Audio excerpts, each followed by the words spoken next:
जैसा कि अभी माननीय सीएम साहब ने जो कहा, ये उनकी दुर्भावना है। इस देश को किसी ने लूटा नहीं। सुप्रीम न्यायालय ने उसके ऊपर ये आख्या दे दी कि क्या आपका न्याय है, आप जो है जीते हुए प्रत्याशी को हारा हुआ बताते हैं और हारे हुए प्रत्याशी को जीता हुआ बताते हैं। बैलेट पेपर से अगर वोटिंग कराया जाए तो बीजेपी की सरकार आजीवन नहीं आएगी। उपराष्ट्रपति पद के दावेदार हैं और उनका नामांकन भी हो गया है। कांग्रेस दफ्तर पर जो है कि वह प्रेस कॉन्फ्रेंस करने के बाद यहाँ पर कांग्रेस पार्टी और समाजवादी पार्टी के वोट कटवा करके जो है कांग्रेस पार्टी को हराने का काम किया गया। इस समय हम लोग समाजवादी पार्टी कार्यालय पर मौजूद हैं और इससे पहले एक प्रेस कॉन्फ्रेंस कांग्रेस कार्यालय पर भी हो चुकी है। आईएनए इंडिया गठबंधन का आज एक उम्मीदवार खड़ा किया गया है वाइस प्रेसिडेंट के चुनाव के लिए। अब इन दोनों की जो प्रेस कॉन्फ्रेंसेस चल रही है उसका उद्देश्य खाली आम जनता के दिलों में अपनी जगह बनाने का है। तो इसी मुद्दे को लेकर आज हम लोग यहाँ मौजूद हैं जनता के बीच। हम लोग ये पूछना चाहेंगे कि क्या ये जो रेड्डी जी को खड़ा किया गया है वाइस प्रेसिडेंट के चुनाव के लिए, उसमें क्या असर पड़ने वाला है आम जनता पर, क्योंकि वोट चोरी का भी आरोप लगाया गया, क्या वो जनता तक पहुंचा या नहीं?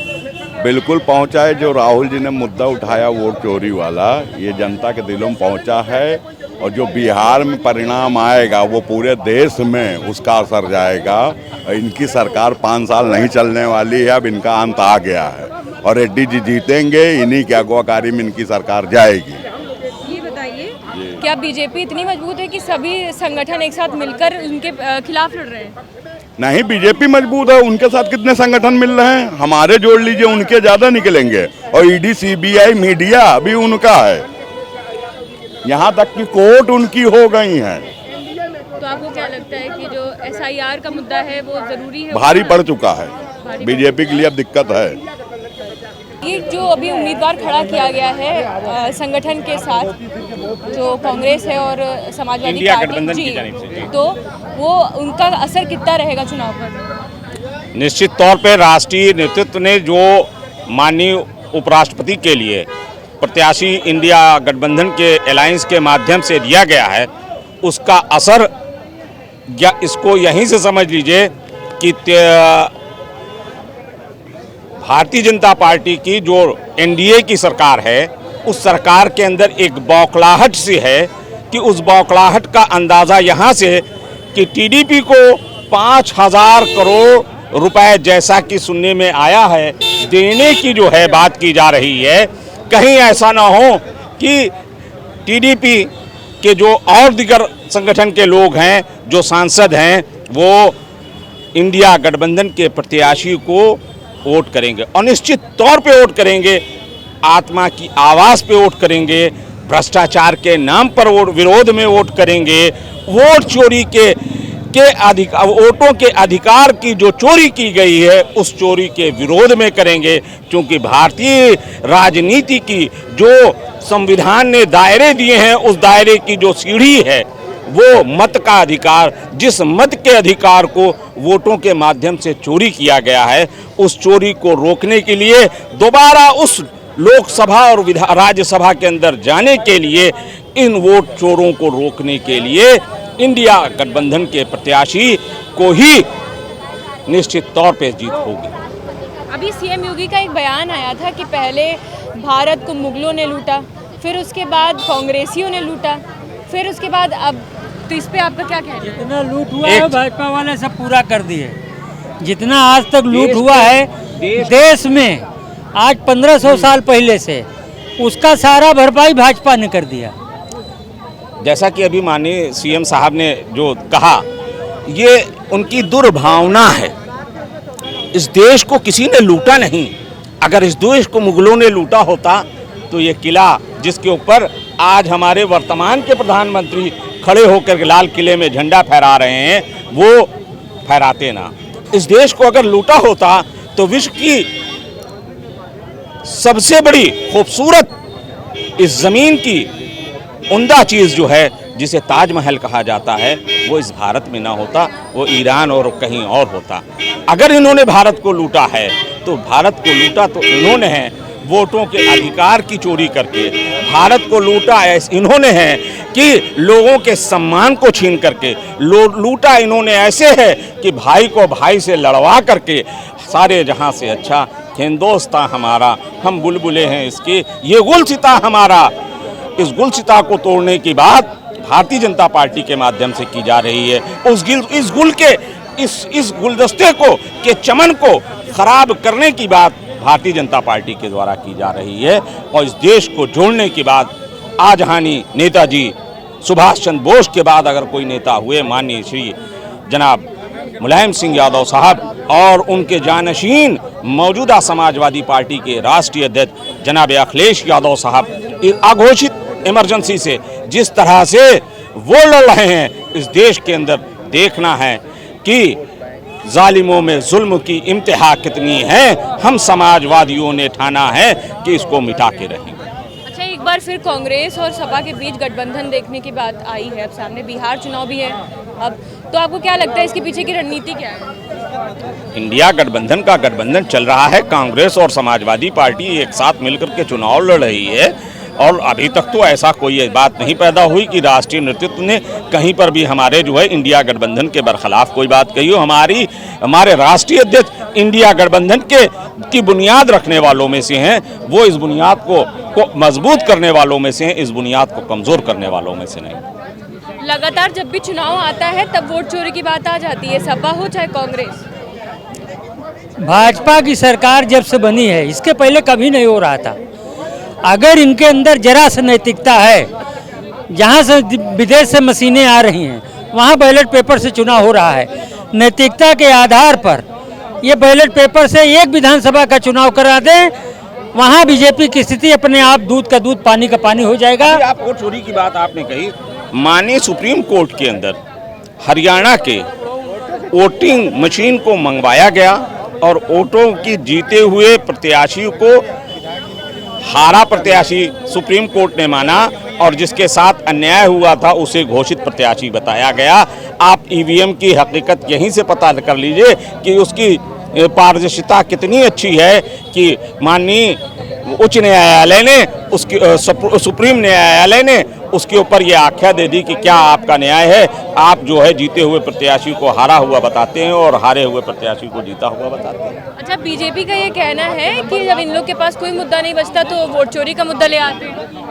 देखिए, जो तो वाकई में चोर होते हैं ना, वो अपने चोरी को छुपाने के लिए वो अपने सीधे हुआ है कि ये उनका एक ढंग के इनकार करने, एक ढंग से उनको जो है कि इसको अस्वीकार कर रहे हैं कहीं ना कहीं से। और हमारे जो है इंडिया गठबंधन वाले इतने जो है कि कीन ऑब्जर्वर करते हैं कि ये लोग है उनकी सच्चाई खोल के चिट्टा सामने रख दिया है। अब उनके पास कोई जवाब नहीं बीजेपी के पास इसके अलावा। तो आपको क्या लग रहा है, बैलेट पेपर से अगर वोटिंग करवाई जाए तो इसका कुछ नतीजा निकल सकता है? बैलेट पेपर से अगर वोटिंग कराया जाए तो बीजेपी की सरकार आजीवन नहीं आएगी।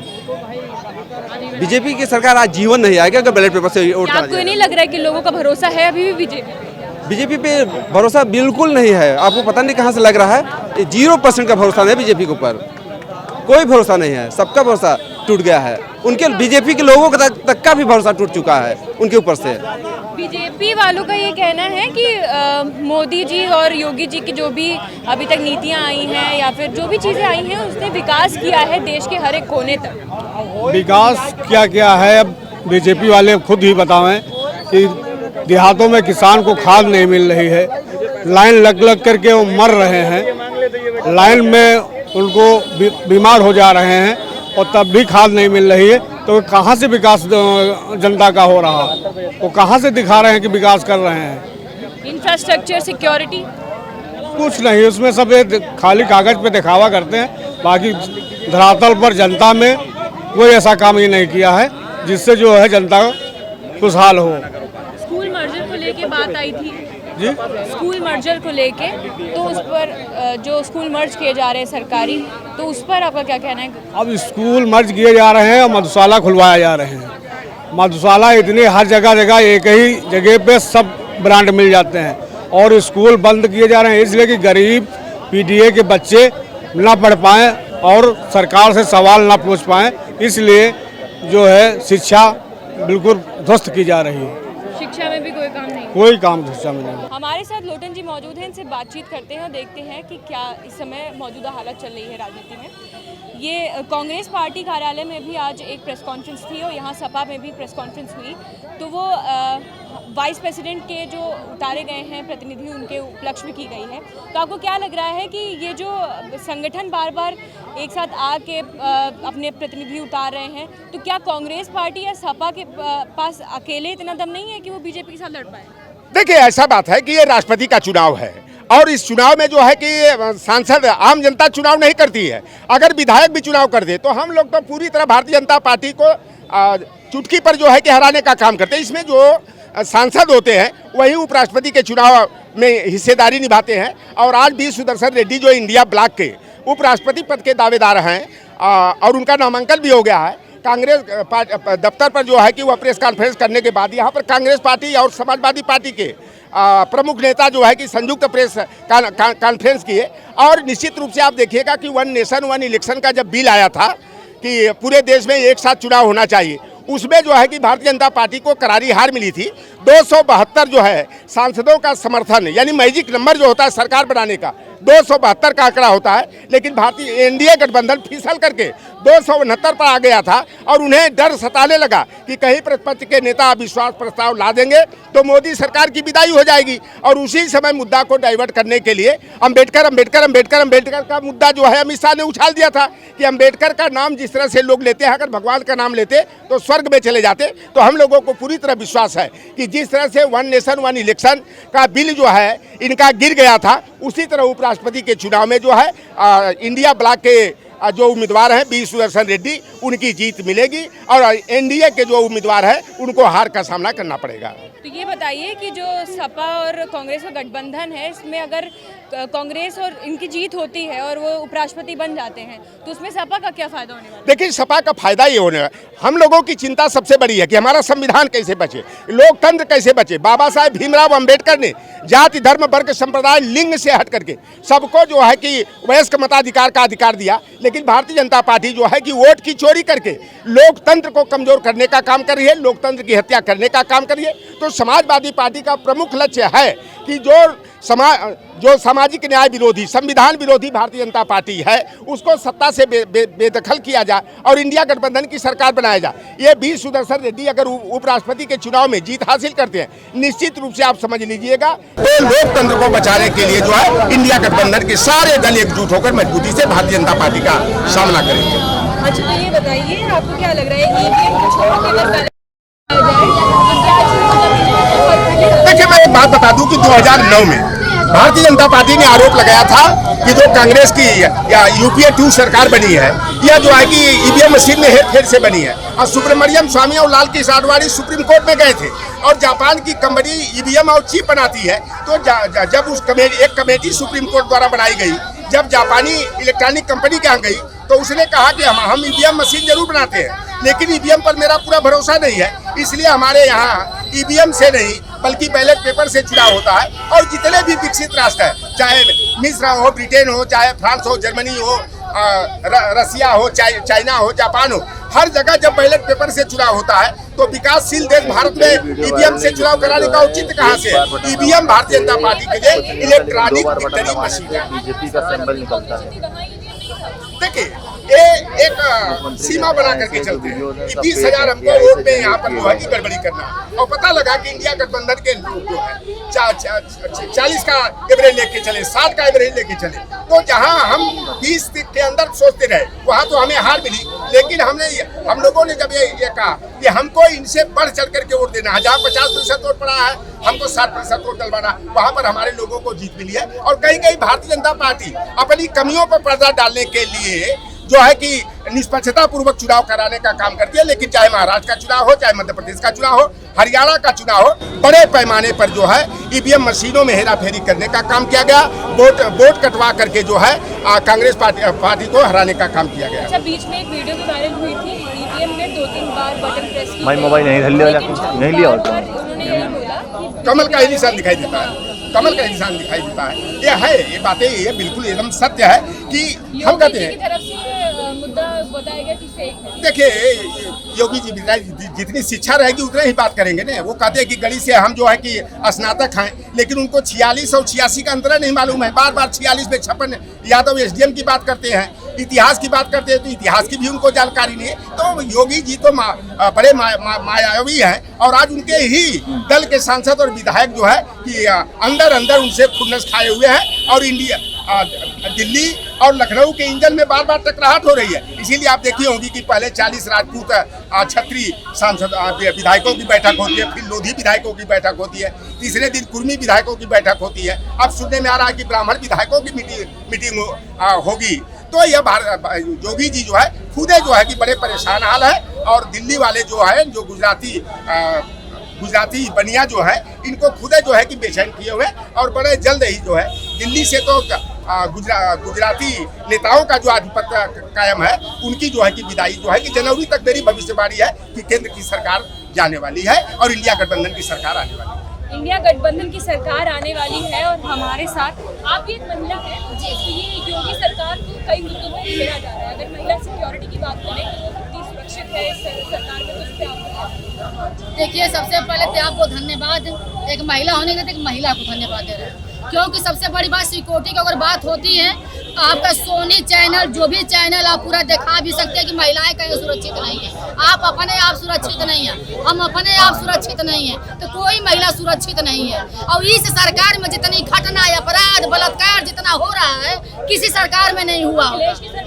देखिए हमारी बात सुनिए, उनके सरकार में क्या था आप गिना तो दीजिए क्या था। जितने गुंडा जितने माफिया जितने बलात्कारी अगर उनके में गए हैं तो वॉशिंग मशीन है भाजपा वाला। वो क्या है वॉशिंग मशीन है, उनके में जाएंगे दूध का धुला हुआ निकलेंगे, और दूसरे पार्टी में जाएंगे तो आपको कहेंगे वो ठीक है। तो आप भी सुरक्षित नहीं, आप भी बच करके जाइएगा क्योंकि आप मीडिया वाले हो। तो जब ये मुद्दा आया है अभी वोट चोरी का, वो आपको क्या लगता है जनता के दिलों तक पहुंचा?